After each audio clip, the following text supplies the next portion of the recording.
ನಮಸ್ತೆ. PUC ಮುಗಿಸಿರುವಂಥ ಎಲ್ಲ ಪೇರೆಂಟ್ಸಿಗೂ ಈಗ ಒಂದು ಗೊಂದಲ, ಮಕ್ಕಳನ್ನ ಎಲ್ಲಿ ಹಾಕಬೇಕು, ಅವ್ರ ಮುಂದಿನ ಕೆರಿಯರ್ ಏನು ಅಂತ.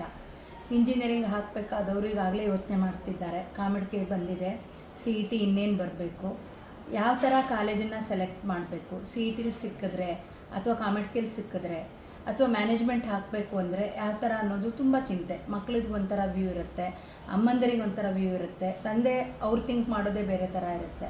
ಆದರೆ ಇದರಲ್ಲಿ ಅಷ್ಟೊಂದು ಗೊಂದಲ ಮಾಡೋ ಅಂಥದ್ದೇನೂ ಇಲ್ಲ. Very simple. ಮಕ್ಕಳು ಚೆನ್ನಾಗಿರಬೇಕು ಅಂದರೆ ಎಲ್ಲಿ ಸಂಸ್ಕಾರ ಸಿಗುತ್ತೆ ಅಂತ ನೋಡಿ. ಈಗಿನ ಜನ್ರೇಷನ್ನಿಗೆ ಅದು ಇಂಪಾರ್ಟೆಂಟು. ಸ್ಟ್ರೆಸ್ಸು ತಳ್ಕೊಡೋ ಅಷ್ಟು ಮಕ್ಕಳಿಗೆ ಇನ್ನೂ ಮೈಂಡ್ ಮೆಚೂರ್ ಆಗಿರಲ್ಲ. ಡಿಫ್ರೆಂಟ್ ಗ್ಯಾಜೆಟ್ಗಳು ಮಕ್ಕಳ ಮೈಂಡ್ಸೆಟ್ಟನ್ನು ಹಾಳು ಮಾಡಿರುತ್ತೆ. ಎಲ್ಲಿ ಡಿಪ್ರೆಷನಿಗೆ ಹೋಗ್ತಾರೋ ಅಥವಾ ಮಕ್ಕಳು ಎಲ್ಲಿ ಹಾದಿ ತಪ್ತಾರೋ ಅನ್ನೋದು ಪೇರೆಂಟ್ಸ್ಗೆ ಆತಂಕ. ಯಾಕೆಂದರೆ ಎಲ್ಲ ಕಡೆ ಸಿಂಗಲ್ ಕಿಡ್ ಸಿಂಡ್ರೋಮ್ ಇರುತ್ತೆ. ಒಂದೊಂದೇ ಮಕ್ಕಳಿರುವಾಗ ಈ ಥರ ಆಲೋಚನೆ ಬರೋದು ಸಹಜ.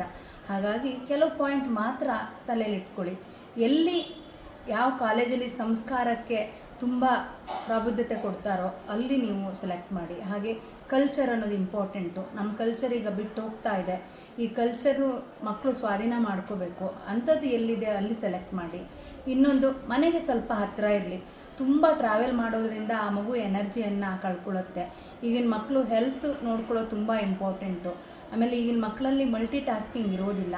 ಓಡಾಟದಲ್ಲೇ ಜೀವನ ಕಳೆದ್ಬಿಟ್ರೆ ನಾಲೆಡ್ಜ್ ಬಗ್ಗೆ ಕಾನ್ಸಂಟ್ರೇಟ್ ಮಾಡೋದು ಕಮ್ಮಿ ಆಗುತ್ತೆ. ಹಾಗಾಗಿ ಮನೆಗೆ ಹತ್ತಿರ ಇರೋ ಲೊಕೇಶನ್ ನೋಡ್ಕೊಳ್ಳಿ. ಇನ್ನೊಂದು, ಎಕ್ಸ್ಪೋಜರ್. ನಾಲೆಡ್ಜ್ ಜೊತೆ ಡಿಗ್ರಿ ಜೊತೆ ಆ ಮಕ್ಕಳಿಗೆ ಎಕ್ಸ್ಪೋಜರ್ ಇರಬೇಕು.